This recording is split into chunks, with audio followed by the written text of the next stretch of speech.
is kung paano po mag-live sa YouTube. So, tuwing nagla-live po ako, marami pong katanungan dyan kung paano nga daw mag-live dito sa YouTube.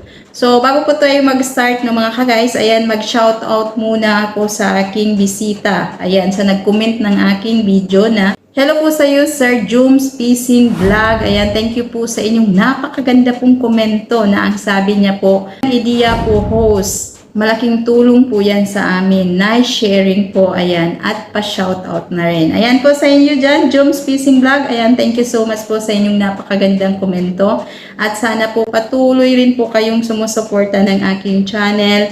At kung ang mga baguhan pa po dyan na nakikita ang aking content, so, wag pong kalimutan, subscribe my YouTube channel at click yung notification bell para po maging updated kayo sa susunod kong mga video. So, hindi na po tayo